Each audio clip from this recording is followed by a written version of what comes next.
Hey, this is Kirk.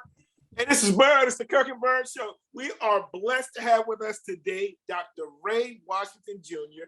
of Kecoughtan High School. He came out the same time Kirk and I did, 1987, and he went on to play basketball at St. Joe's, and now he is a doctor in North Carolina. Welcome to the show, Ray. Thank you. Good to see you guys. Good to see you. Oh yeah. We had to get some Kecoughtan people up on this show. Bethel and Phoebus. We've had some Crabbers, but we had to get some Kecoughtan love. Yeah, we've had plenty of Kecoughtan.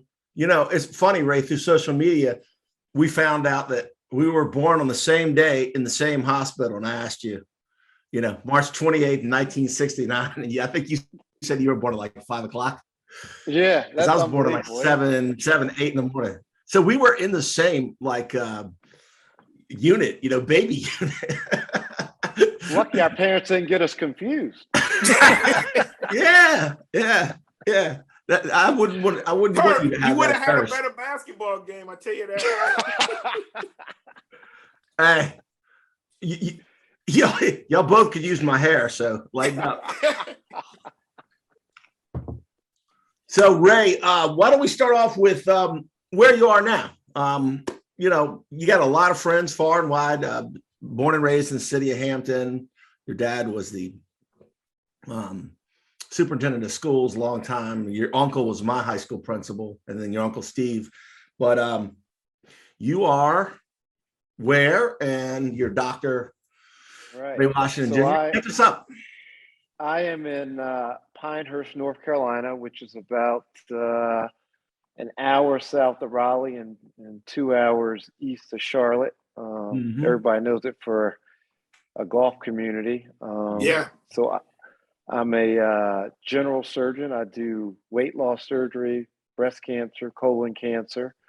So I've been here 20 years, and I got 2 kids and a wife. I got a daughter that goes to Carolina, and which is nice because Dwight Hollier, a Warrior, assistant athletic director of at Chapel Hill, I get to see him and catch up with him. And my son's at James Madison, where a lot of Kecoughtan alumni have attended in the past. Yeah, Tony Jordan and Macy Brooks, a lot of Warriors up at JMU.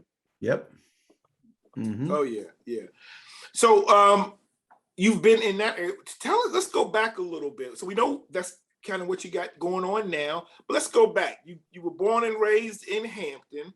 And tell us, I know you from our parents working a lot in the same school system. Like I said, your dad was my mom's first principal, and then your mom was my stepdad's principal, and everything. And I think Kirk mentioned this earlier. Did your mom ever teach at Cooper Elementary? I'm pretty sure she did. But she taught English. I mean, that's going way back. I thought in 74, 75, she was a kindergarten teacher, and she was in my pod. Oh, wow. Not sure. I think you're telling me facts that I'm not familiar with. Yeah, that's kindergarten for us. So, yeah. Okay. The one thing I will say, so Ray, we know you were a really great athlete playing basketball at Kecoughtan, but tell us how you got started in the sports and what were some of the influences in your life? So, I mean, it's hard to live in the 757 without playing sports. So, when I was growing up, my dad would take me to all the games. So I grew up watching Boo Williams and his brother Moo playing both football and basketball, and Jerry Saunders and Lynn Anesthesia, who played, I guess you played at Louisiana Tech for the girls. And so everything I did was, at that age, young, was evolved around sports. So, I was playing baseball and soccer and basketball. And it was just a great environment and a competitive environment. So it kind of led me just to spend as much time as I could on the athletic field. And so it ended up being basketball and baseball were the 2 major sports that I really enjoyed and played throughout high school. Mm-hmm. So when you played youth basketball, we talked offline, and I played for Mallory. What was the team you played for in youth basketball? So Bert Fox Hill. Sexton. Okay, I knew Fox Hill had football, but it wasn't basketball, right? No, they just had football. But so we played Phillips rec league. What'd you say? Was it Phillips? We played Phillips, and then we had another team with Bert Sexton when we were in 6th or 7th grade that was in that same league with Mallory and all those people. It was kind of just a city type league, and we ended up having a pretty good team back then. Which in Hampton, if you're winning, you're playing pretty good. Yep. Well, you want, so that's what I was saying. Now, I mentioned earlier how I was on one of those Mallory teams. I think in 5th and 6th grade, we might have won the city championship. But do you know Russell Arrington? You remember Russell? He went to Phoebus with Kirk, but Russell came out in '87 and he played basketball. He was a Phoebus guy, but he played over in the Mallory area. But we were talking. He lives up here now in North. He lives in Maryland, but we hang out a lot. He's one of my best friends. But his son was a good basketball player. Played AAU and played on travel teams. And he was talking about. He was like, back in the day, we didn't really have travel and this. I said, no, but you know what? What we did have was this. Back then, you had to try out for the team, and if you didn't make it, you just got cut. Yep. And I don't know if there was any other way to play. And I was like, so we had to be, if there were 6 or 7 youth basketball teams in Hampton, I don't know. But you were one of the best if you made the team. Now, not that I was, but if was going what you're saying, it to be a good athlete, to make those teams. Now you just have plenty of rec teams and you can play no matter what level. And then the more advanced kids are going and playing travel and AAU. But we didn't really have that back then. And so I would say, hey, we were like the first beginnings of some of those kids that were some of the better athletes. And so I look back and I go, man, I played with Davy Keeter, Wesley Johnson, like I said, Russell, James Jones, and Lonnie Elrod, Todd Megan. It was like all those guys turned out to be pretty good athletes. We didn't all play basketball, but like you said, it was competitive. Yeah, it was absolutely competitive. Because Theo Bell, he was there. Did you know Theo? And Burley, Rodney Burley. Oh, wait, Theodore Johnson? You talking about Theodore Johnson? Yeah. And Rodney. Oh, yeah. So you played against those guys in high school. So tell us a little bit, because we know you played college basketball, but tell me about, after youth, when did you start playing high school? Did you play in 9th grade? Because for us, we were in junior high in the 9th grade. There was no middle school. So were you one of those a little bit more advanced and you played JV in like 8th and 9th grade? Yeah. So in 8th grade, I was at Sims, but I was playing JV at Kecoughtan. Okay. So I played JV at Kecoughtan 8th and 9th grade. And then I played varsity at Kecoughtan 10th, 11th, 12th grade. Okay. Because, that was something then, because you had to leave middle school to go to the high school. Right. Did you walk? That's right. Did you walk? No, we had a bus. Oh, you had a bus. That took us over there, like an activity bus. Yeah. Now you started with it was Revis Conrad. Before that was Coach Hathaway, right? 9th. Yeah. So, Coach. In fact, when I was in 8th grade, I was about 6 foot tall, playing small forward, and Coach Hathaway said, "We need to switch you to point guard." And he made the decision that I should be playing point guard. So I started working on my ball handling, and then when I matured to 10th grade, I was the backup point guard for Jay Simmons at Kecoughtan in 10th grade. Yep. And Coach Hathaway actually carved a way for me to get better, because a 6 foot small forward wasn't going anywhere. So I have a story. I am currently 5'7", but I was probably 5'5" in like the 5th or 6th grade. So when I played for Mallory, I was a center in 5th grade, and I was a center in 6th grade. Then I think 8th, and I had the same coach, Coach Elrod.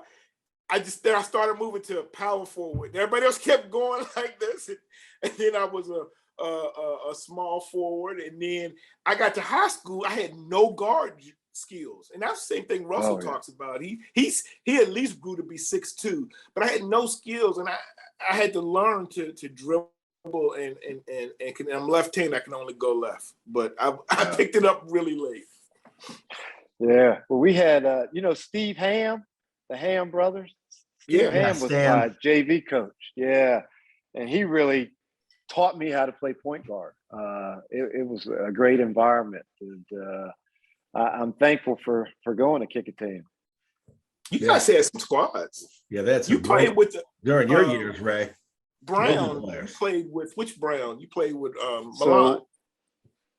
So Milan, who's one of my best friends, he was with me when I was a senior. He was in 10th grade, and then before he joined our team, I played with Billy Coles, who ended up playing. Billy Coles, that's who I was thinking. Yeah, at James Madison, and then Ralph Brown was the power forward. He ended up playing football for Virginia Tech. Yeah, we had Bill Boyd, who was our sixth or seventh man. He played Kevin Brown guard for Kevin Carolina Brown too. And Kevin Brown could jump. Oh, he could jump out the building. Oh my goodness, he was good. So it was a fun time back then. You never played football, Ray? I was going to go out for football, and back then Johnny Pauls, who was a great coach, we never threw the football. I mean, it was all running, and I was going to play wide receiver. And I said, you know what, I'm just going to play basketball and baseball. But most of my friends did. In fact, Milan played football until his sophomore year. And I said, what you going to do? You going to play football, or you going to try to get a basketball scholarship? So from that day on, he quit football and started playing basketball with me. And we used to play almost every Sunday at Jones. Remember Jones? Yeah, Jones. Yeah. So when my parents, my mom and my stepdad, they opened Jones. They were PE teachers. In fact, my stepdad, who you just were talking to, he Lewis, I still call him Coach Lewis, because he was the baseball and the football and maybe the basketball coach at Jones, and my mom was the softball coach and the cheerleading. But I remember Jones had that rubber floor. Oh yeah, similar to Phoebus. So my dad ended up being an administrator, so I had the key to Jones. So we would play almost every day in the summer, and during the year we'd play every weekend. And so it would be me and Milan Brown and Kevin Swan and Gannon Baker, John Dixon, and then Doxy Jordan had a brother, Tony Jordan, and Morocco Brown, and then eventually Marseille, Tony Rutland, and we even had Alonzo Mourning come out a couple times. Wow. Oh yeah, because Alonzo played on my the Lou Williams Summer League team with me, with him and Brian Stiff and Cornell Parker and Kirby. I mean, it was a crew of people back then. Yep. That's when everything started to take off. Now, you were a really good baseball player also, because a couple things stand out. I know you could hit the ball for power, but wasn't your Phoebus Little League team, didn't they go pretty far? Yeah, so Little League, we went to the Little League, we went to the state tournament in Lebanon, and we came in I think we got to the Final Four. Mm-hmm. And then Pony League, we went to the regionals. So we had Brian Wheeler, Tab Paps, all those guys. We almost made it to the World Series. We lost to Greensboro, but we had a great team back then. Yep. Yeah, I remember people telling me that. And there were some good baseball players. Did you play American Legion, or were you playing summer basketball? I played a little bit American Legion, but I was really playing Booze Summer League mostly. But on that baseball team, we had Bobby Hibbets, who was really a Phoebus guy. Was a good Jay player. Schaefer, yeah. Schaefer was really good. Yeah. Right. And before that was Mark Dumford, who was really good. I played with Little League with Mark Dumford, who's one of the best pitchers I've ever played against or played with. Yeah. Yeah, he was a good one. So you had to battle Theodore Johnson in baseball and in basketball. He was a great pitcher. He was. Well, I mean, we had Bethel's number. We got a lot of people's number. We won the district championship both my 10th and 12th grade year. That's what I thought. Yeah. Who was Bethel had some good things. Yeah. So that 12th grade, there was Tab Paps. Did Tab play at ODU? He played at ODU, and then we had Brian Wheeler, who was a great player, and David Johnson. Yes. Uh-huh. Brian Covington, and then his brother Rodney Covington, and Alan Denton, and John Dixon. So we had quite the squad. Russell Alves, don't leave him out. Oh yeah, Chico, my man. Yeah, Chico was. He played every sport I did. He played basketball, baseball. In fact, we get together with him, Tommy Y, who went to Phoebus and played soccer, and Rusty Farrar, who played soccer for Kecoughtan. We get together and we all end up playing golf once a year. So I get to see those guys, which is great. Yeah, that's good. I haven't seen Rusty in a bit. I talked to him. Yeah. He was superintendent of Middlesex County Schools. Yes, yeah. I think he's high up in Norfolk. So, yeah. So Ray, following things, your dad was a trailblazer in the city of Hampton, first African-American principal and the first African-American superintendent. So you came from a family of educators. Your father, your uncle Clayton was my principal and is just, I can't tell you how amazing that man was and what a difference in people's lives he made. And then I remember your uncle Steve. I didn't know him, but I just remember he played some tennis. And then your mom was a teacher. So, what was it like coming up in that environment? Because I believe, I try to do a little bit of prep, but your family's from North Carolina, correct? Your dad? Well, my dad was born in Charlottesville. So he's from Charlottesville. And my mom is from Durham, North Carolina. Uh-huh. So she ended up meeting my dad when she moved to Hampton and started teaching. And like we talked about, my dad had two brothers, Clayton, who was the principal of Phoebus, and his younger brother, Steve, who was in charge of transportation for the city schools. And I think Steve was probably the best athlete in the family. Yeah. Oh, wow. He was all state in tennis, but he also played football. He had a football scholarship to Southern Illinois University. Wow. So, and he had, he's 6'4". He had all the height and athletic ability. I wish I had his height. I would be something other than a doctor, I think. Yeah. And I can't call him Clayton, Mr. Washington, Mr. Clayton Washington. He went to North Carolina A&T, didn't he? He went to A&T, and he was his good. Wife Eleanor she was in charge of the gifted program in Hampton. So everybody in the family was in charge of something in education. Yeah, that's great. So, so let's take a step forward. Now, you went to St. Joe's in Philadelphia, and you were a great athlete. You had been playing at a high level for a while. You probably could have played college baseball. How did you come about, deciding on St. Joe's on the main line? Well, I like you said, I really like basketball and baseball, and it ended up that Boo went to St. Joe's. Yep. And Boo's always been a mentor for me, and he was our AAU coach. And growing up, I was a huge Carolina fan. I like Jordan and Worthy and those guys. And when I was being recruited, the assistant coach for St. Joe's was Jimmy Black. Yep. He played point guard for that Jimmy 82 team. 82 team. So I really hit it off with Jimmy Black. We had a great relationship. St. Joe's was ranked 19th in the country at that time. And then they had a 90% acceptance rate to medical school. So based on Boo's experience at St. Joe's, what he had great, when Boo was there, St. Joe's beat DePaul when DePaul was ranked number 1 with Mark Aguirre and those guys. And so there was a rich history with St. Joe's with a great pre-medical program. And they had a point guard that I grew up idolizing. It just seemed like the perfect fit for me. Mm-hmm. All right. Who was your coach? Our coach was Jim Boyle. Jim yeah. Boyle was the coach. Yeah, he's since passed away, but he played for St. Joe's as well. Right. Okay. Now, I know Ed McAndrew through a mutual friend who was the manager. He's Ed Gonzaga, lives in Springfield.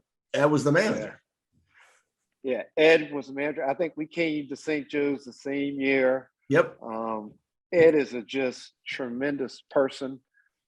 He was the manager of our team, but he was also kind of the spirit of the team. He's just got that personality that people just want to be around him. And so Ed, like so many people at St. Joe's, are really great people. And, part of what I loved at St. Joe's was the basketball experience, but more importantly, the people I met are lifetime friends. It was really a great experience.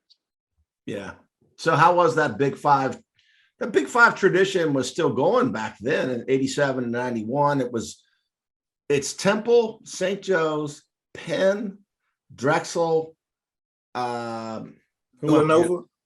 Yeah. Villanova. Villanova. Right. Yeah. Did y'all play in the Palestra? We did. Okay. So Drexel's actually not in the Big Five. So it's Penn, LaSalle, Villanova, right. Penn, St. Joe's. Lionel, right. Yeah. So that's the Big Five. They call Drexel the City Six. So when you add the 6 teams, it's Drexel.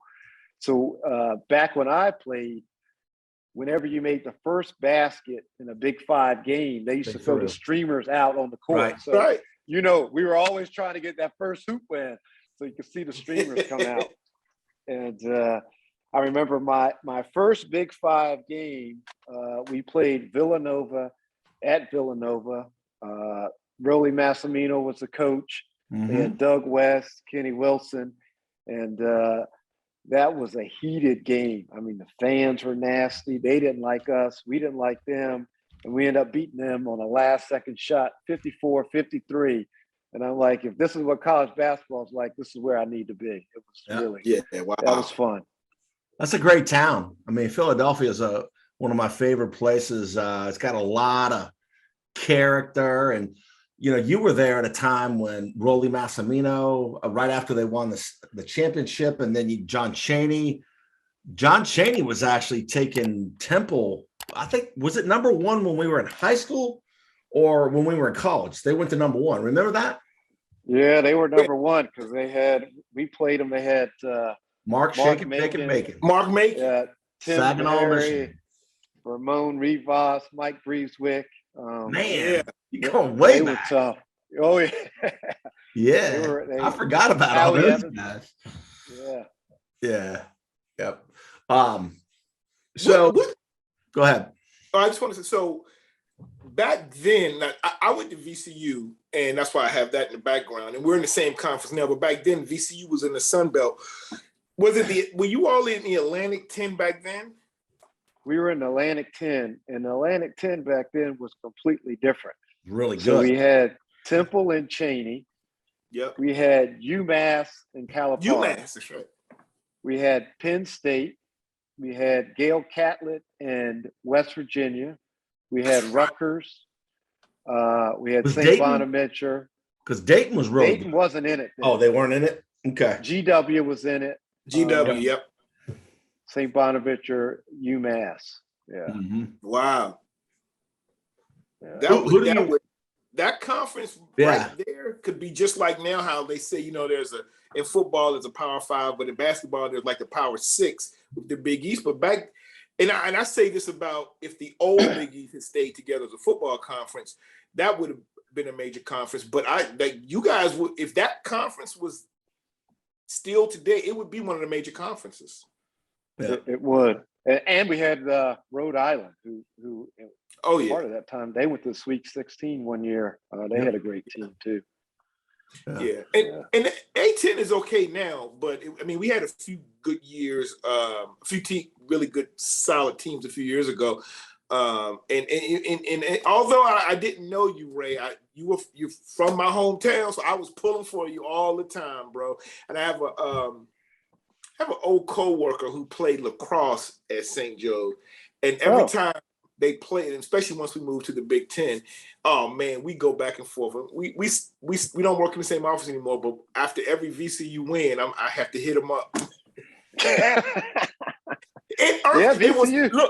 It was three of us. We work in the State Department. One went to GW, I was at VCU, and then he went to St. Joe's. And it was all fun and games when we first moved to the A10. Oh yeah, because you guys were good, and GW was pretty decent. And then over the last couple of years, they don't respond to my email or text. Yeah. I mean, VCU. I mean, I went to medical school at VCU, so I don't hate. Oh, you them, did? But, yeah. Okay. But you guys have been pretty good for, especially when Shaka was there. You guys were really riding it out. And you had Jeff Capel. He was there too, right? Yep. Yeah. And you guys had some really good coaches. Oh yeah. Coach at Alabama. Yeah. So Ray, where all did you apply to medical school? Because VCU, which we all know as MCV, being our age, I mean, It's really hard to get into, and it's overshadowed by UVA, which is a great medical school. I mean, renowned. But I had some guys from Virginia Tech that went to medical school and they couldn't get in MCV. So where all did you, where did it come down to for medical school?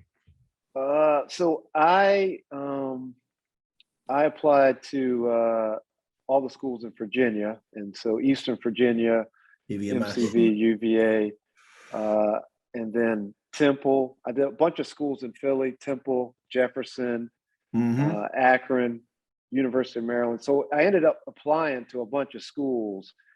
I got into Temple early, and I got into MCV and Eastern Virginia early. And I was actually, it was, January. It was during basketball season. So I was leaving to go interview at these places.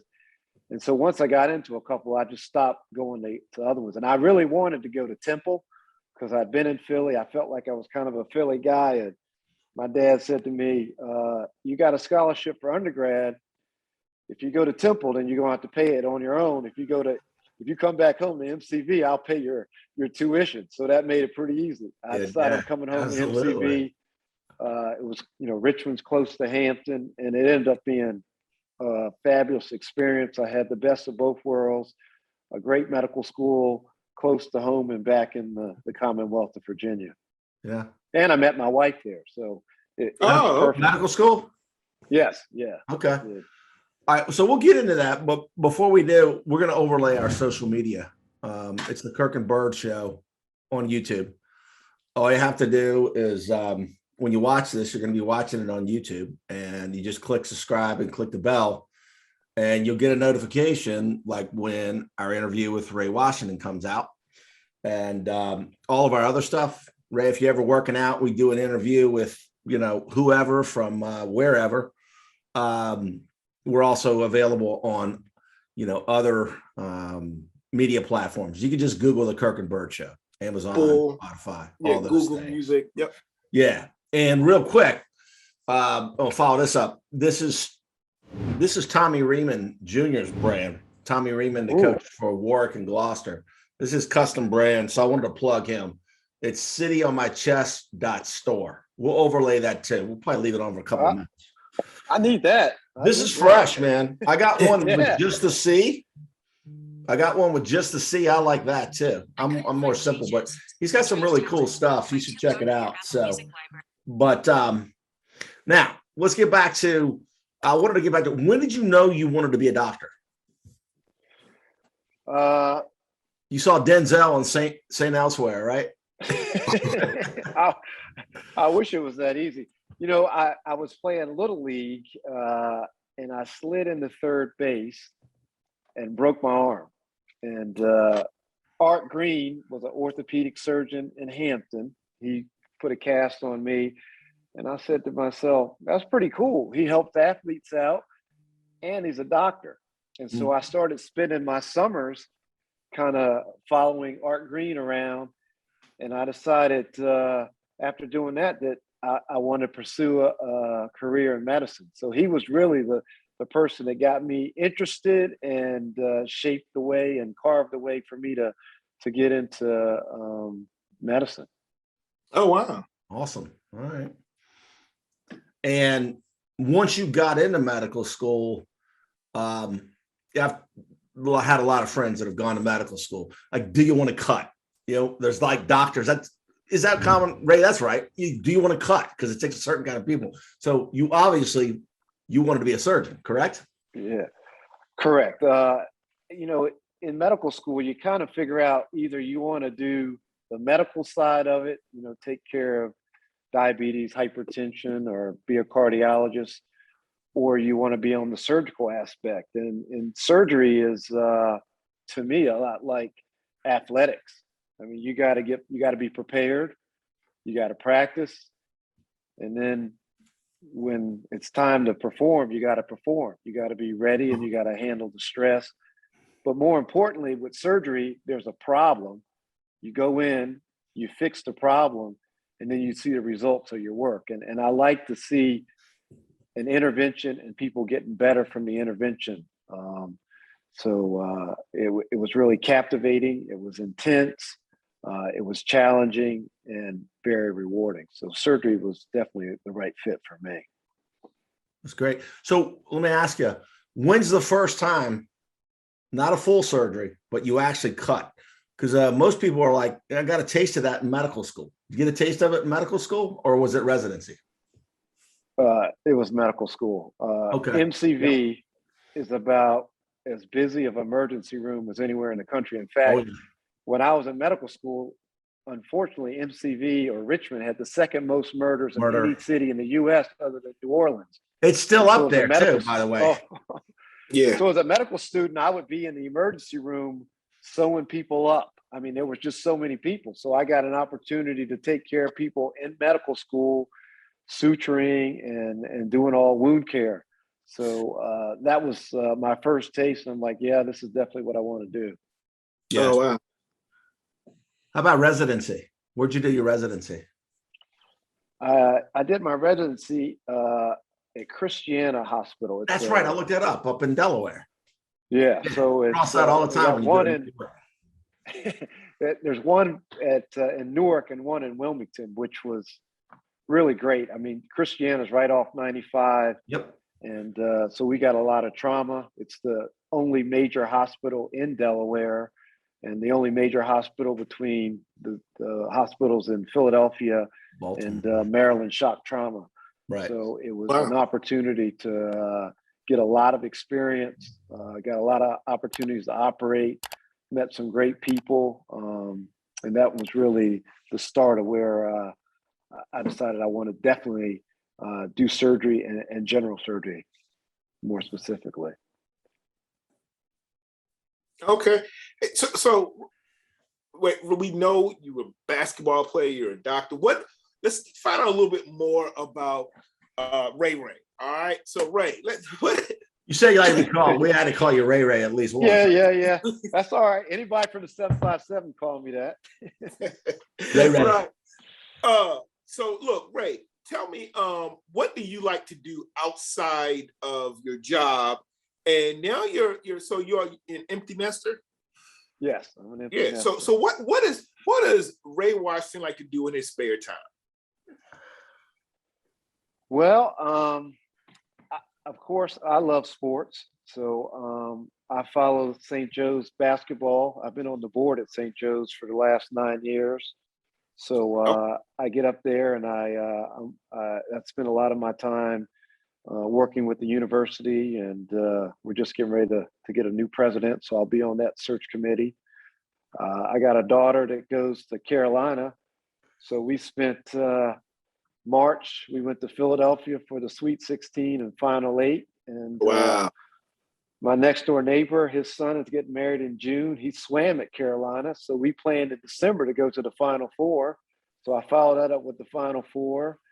And I got a good friend that that runs the caddy programs throughout U.S. So he invited me down to the Masters. So Woo! I went to that was a good 2 weeks. I got to thank my wife for allowing me to do all that. And then I've been doing, some coaching. When my kids were growing up, I did some coaching in soccer and basketball and baseball. I'm involved in the church. So Pinehurst is busy, and I play a little golf. Yeah. Okay. You're surrounded by it.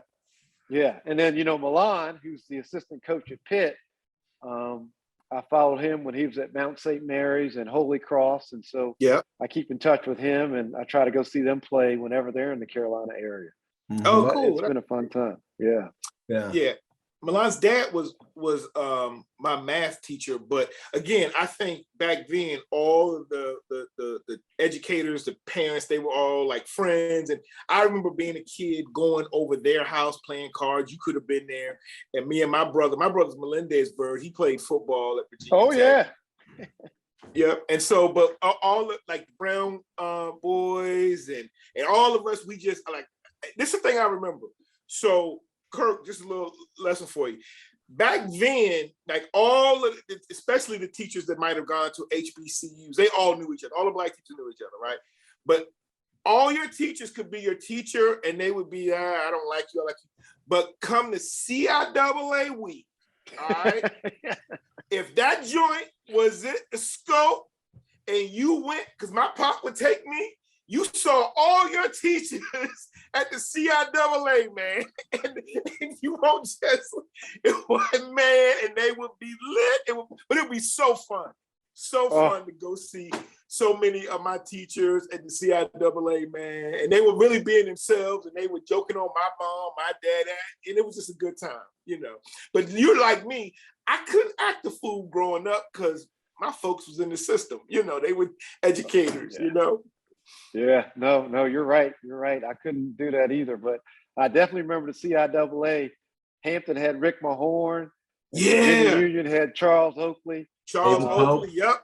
David Pope. Oh, David Pope. Oh, David Pope. He was a beast. Oh, Ralph Talley. Yes. Oh, I forgot about Ralph Talley, man. Wow.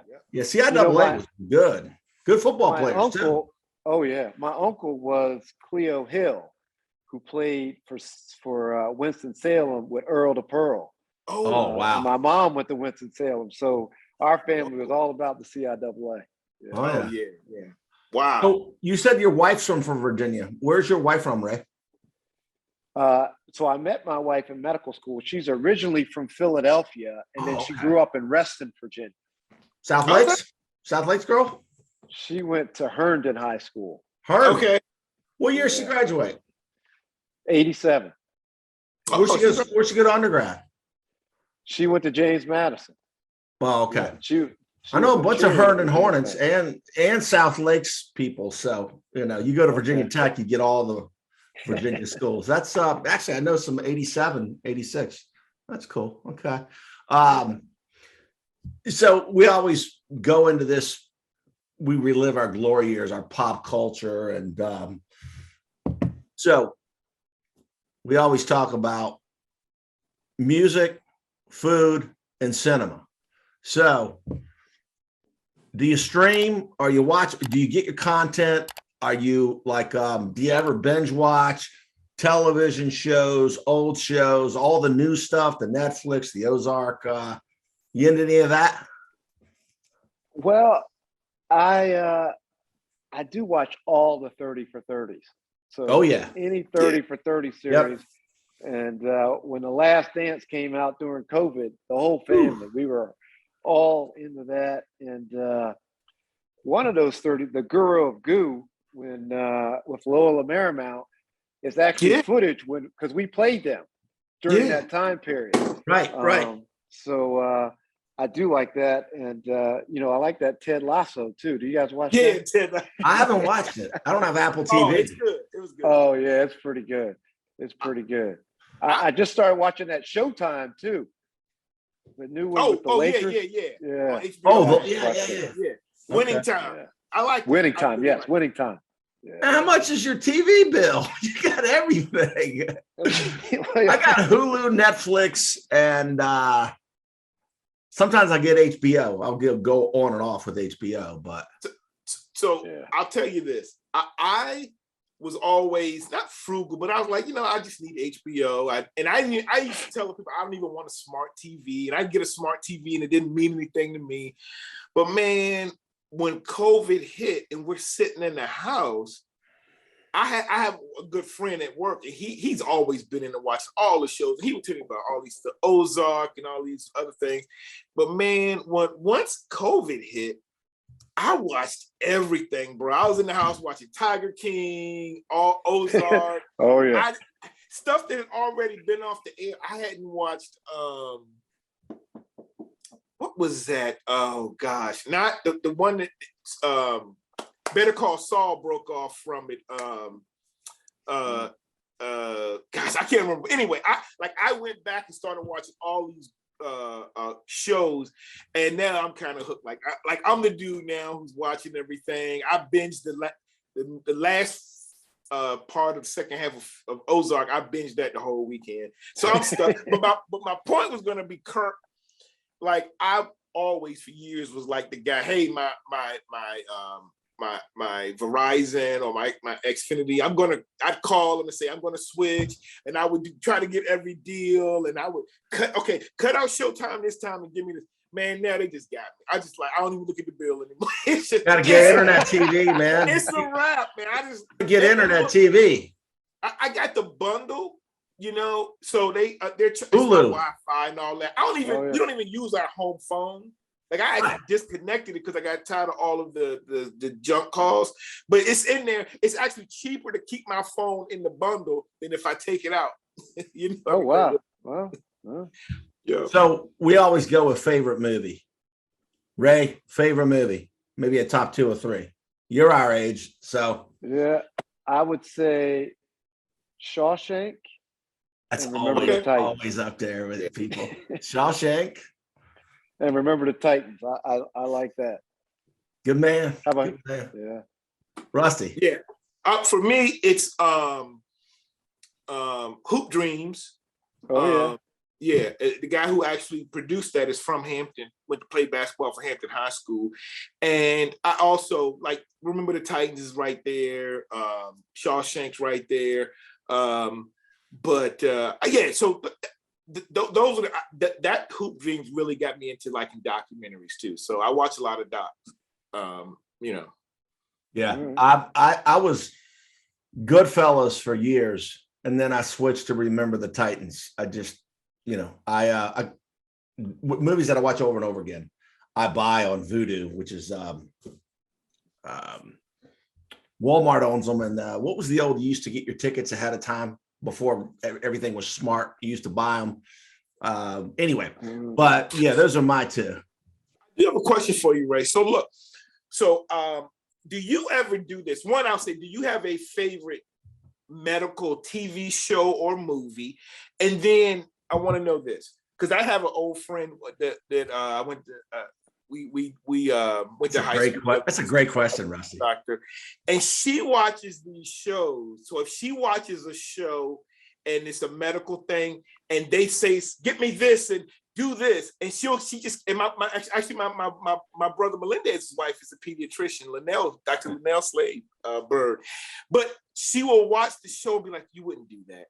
You can't do that." And I work at the State Department, and I deal with a lot of different things. But like, there's even a show where I would go, we wouldn't do that in our policies, and we wouldn't, like when we're negotiating something, you would never say or do that, And just wondered, you ever? And then I have become a TV lawyer because my wife and FBI, because my wife and I watch every type of FBI and lawyer show. So my wife and one credit of the law, but I can say you can't object to that.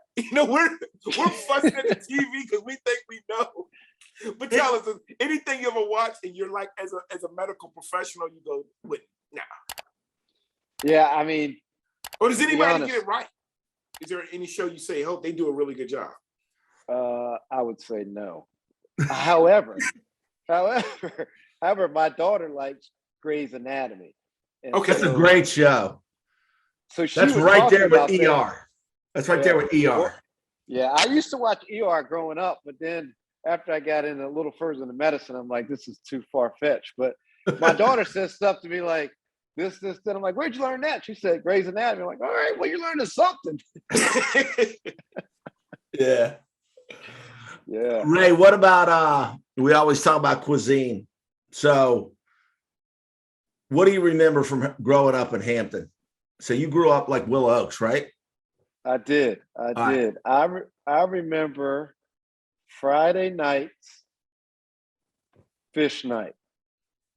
I would go over to Brown's house and Mr. Brown would cook fish, or we'd have crab legs every Friday night. Fish sandwich, crab legs, oysters.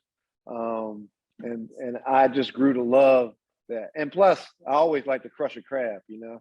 Oh yeah, there we go. There we go. My man, that's Ray Ray. Yo, I know it's Dr. Washington to a lot of y'all. That's Ray Ray right there. He just kept it real. That's Hampton, streets of Hampton right there. Everybody don't know what that means, Ray. Everybody don't know. Yeah. Everybody, but because it's been very easy to crush a crab for a long time. Yeah. I mean, you're going back a generation. Yeah.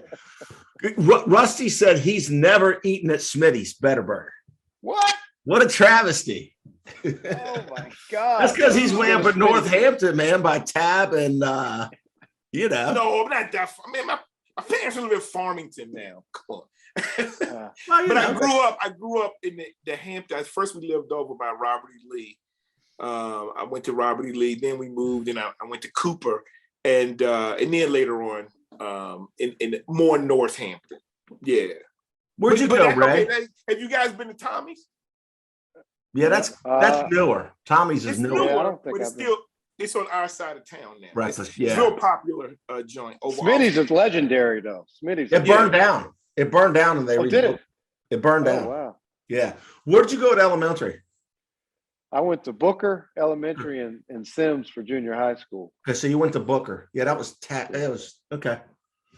Yeah, that's something I can't remember as the elementary schools. It's been way too long, but I do remember that was that was back there. Mark Verneal went there, didn't he? He did. Yeah, I Hokie. remember some people. Yep. Yeah, He played with my brother. Town manager for Blacksburg. He's been town manager for Blacksburg a long time. Oh wow. Yeah. You know who just moved to North Carolina is Marcus Michael, who played for Dimpy. Yeah. We got a couple Yeah. episodes with Marcus on here. That's my man. Yeah. So he just so sent 2 me a years, text. Ray, I lived in Denby between like for middle school, and got to be great friends with Marcus. Great athlete, and I know you battled with him in basketball. Oh yeah, he's still trash talking me every time I talk to him. Yeah. Oh yeah. We talked to him and we were talking about, he had an opportunity to go to Tulsa and run. It was JD Barnett, but I think Marcus was one of those guys. If he would have been 6'2" or 6'3", he would have been, primo. But this is a nice trip down memory lane, and it's great to see you doing so well. And we look at people in life, and we've had Coach Super, the Kecoughtan football coach, and Coach Goss. Kecoughtan was incredible this year in basketball. Ooh, they were really good. We thought they were going to win the state championship. We've had both of those on. And we've talked to them. So they had one loss. Yeah. Yeah. Well, the second loss was to Benchville, and they were out. Right. But we've talked about those kids have a foundation of people that have gone to Kecoughtan, and Rusty went to Bethel. I went to Phoebus, and our year, Dwight Hollier and what he's done in mental health. And he also played professional football. And, Doxy is, I think, with J&J now in Philadelphia. Yeah. And, but, Mr. Howard White, legendary Howard White, who I think is still working for the Jordan brand as a Kecoughtan Warrior, and Morocco Brown is probably going to be a general manager. He should be, Absolutely. That could be happening. And Gerard Mayo is going to get a head coaching job. So these kids that go to Kecoughtan now can look around, and that's all in sports. But then take a guy like you who used sports as a way to go to get your undergrad and you go to medical school. And, there's lots of stories like that out there. So, we like to highlight that. And, growing up, there's rivalries and all that, but then we look around and see what people have done. And, it's really interesting. So thank you for coming on the show. I wanted to tell you that, please say hello to your father. I will. And I can tell you, man, Mr. Washington, I can't call him Clayton. It's just disrespectful, but he was just unbelievable, man. He was just the greatest guy, the most dignified, had that salt and pepper, all hair and dressed to the nines. But he was the kind of guy that would just periodically pull you to the side, just say, hey, how you doing? What's going on? Yeah. How are you doing? How are things at home? And you started to look at college yet? And this, that, and the other. And I'm telling you, man, you could just line people up. And Mr. Washington had that, so that, your family is very special. And thank you for coming on the show. You want to give a shout out to anybody? How about your kids at school? I think your daughter's name is it Tori or Victoria? I got a daughter, Mia. Mia. Mia. Chapel Hill, and Jackson's at JMU. And definitely want to say hi to all my guys back from the 757, especially all the Warriors. So thank you guys for having me. It's good to see you guys, and it's been a good trip down memory lane. It's been fun. Hey, it's 9:09, and the doctor has to be up at 4:30. I do. All right. Well, look, Ray, you exemplify what we really tried to do here, and I'll look back and just close with this: is that sports impacted all of our lives. That's why Kirk and I have this show, and some people may not have gone past youth football or high school basketball, and some played in college and some played professionally, but we all kind of have that link, and we've made some lifelong friends. And one of the things that sports has done for me is helped me in leadership in college, in my profession. And then I've coached a lot of youth sports. I referee high school basketball. But one of the things that goes, like, it just started because we just used to do it, like we just go out and play, and then it was organized. But the thing I really appreciate about my days growing up in Hampton is, you're a doctor, and so many people are doing so many great things, and you go, you know what, we were just kids, and we were good kids. Like your kids, like my kids, don't know, like, you used to be cool, and you still are cool. But like, you know what I'm saying? Ray Washington. That's right. Like riding around in a convertible Mercedes, cool breeze. And now he's doing surgery, and all the surgeries that you talked about. You're saving people's lives, and it's like, sports has been integral in this. You talked about what you do, and well, I'll let you go. I'll let you take us out, Rusty. But the funny thing is that they're getting ready to do. I don't know if you've seen it. There's a preview, Ray, of Boo Williams, Netflix. I think guys are making it.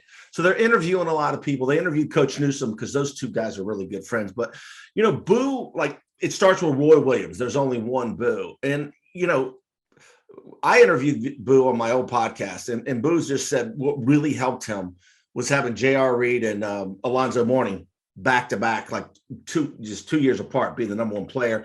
And then he had Allen Iverson and all this. But so many people have been helped by him in other roles, just being able to go to school, get an education, place people in life. The governor of Virginia, Glenn Youngkin, we don't talk politics, he's a Boo Williams All-Star, so, growing up and being around those people, and, you talked about, some great people, your uncle laid the foundation for Phoebus to become a football power, which is kind of funny because younger people they don't realize how bad Phoebus used to be. Right. But Mr. Washington was the one who hired Bill D. So, But we don't want to meander on. Why don't you go ahead and take us out, Rusty? We last time. And all I wanted to say in closing is that, I look back, and, we were kids, so we might have not always been smart, maybe done some stupid things. But I look back And a lot of those kids that were my friends, I look back and I said this even when I was younger, even in college, going, we were all, we were just good kids, man. We just, and you made good and your parents and the people in the community, like I look back very fondly. And that's why this is all so fun, because I look back and I go, man, like I loved growing up in Hampton. You know what I'm saying? Or whether it was, and it impacted me, and it's still to this day. My wife, her dad's job had her move around a lot, and so she doesn't have a specific place she calls home. But to this day, if somebody says, "Where are you from?" I go, "From Hampton."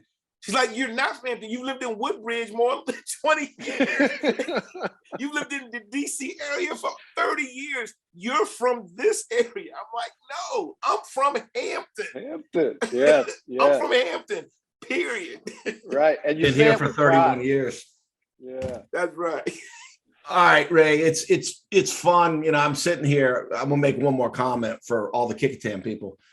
Ian Sobieski, who I believe was valedictorian, he went to Virginia Tech, and I'm pretty sure Ian majored in like philosophy or something.